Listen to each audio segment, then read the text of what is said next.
સુરતથી સમાચાર કે જ્યાં ઇકો ટુરિઝમ દેવઘાટનો એક વિડીયો વાયરલ થયો છે, જ્યાં જીવના જોખમે ધોધ પાર કરતા શ્રમિકોનો આ વિડીયો સામે આવી રહ્યો છે। કમર સમાણા પાણીમાંથી લોકો પસાર થઈ રહ્યા છે અને ઓજાણા ખાડી જંગલના કોટરડામાં પાણીની આવકથી દેવઘાટ ધોધ સક્રિય થઈ ચૂક્યો છે। ધોધમાંથી પડતા અધસમસતા પાણીના પ્રવાહમાંથી શ્રમિકો પસાર થઈ રહ્યા છે અને દેવઘાટ ધોધ પર બનેલો આ ઝૂલતો પુલ ગત વર્ષે જ તૂટી પડ્યો હતો।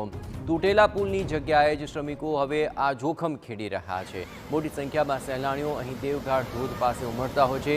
ચેતવણીના બોર્ડ છે, છતાં લોકો જીવને જોખમમાં મૂકી રહ્યા છે।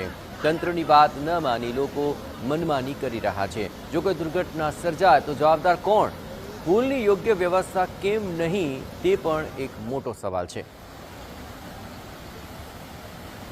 આપ જોઈ રહ્યા છો, ઉપરથી જે ઝૂલતો પુલ હતો તે તો તૂટી ગયો, પરંતુ હવે નીચે ઘાટ ઉપરથી કમર સમાણા પાણીમાંથી લોકો પસાર થઈ રહ્યા છે। આ શ્રમિકો છે, સામે પાર જવા માટે જીવનું જોખમ ખેડી રહ્યા છે અને જો કોઈ દુર્ઘટના ઘટે તો જવાબદારી કોણ લેશે? બીજી સામે તંત્રની પણ બેદરકારી છે, કારણ કે ઝૂલતો પુલ તૂટી ગયો છે તો તેનું સમારકામ આખરે કેમ કરવામાં નથી આવ્યું અને જો અહીં ઝૂલતો પુલ તૂટેલો છે તો અહીંથી અવરજવર માટે શા માટે આ શ્રમિકોને જવામાં દેવામાં આવી રહ્યા છે? તેમના માટે વૈકલ્પિક વ્યવસ્થા કેમ નથી?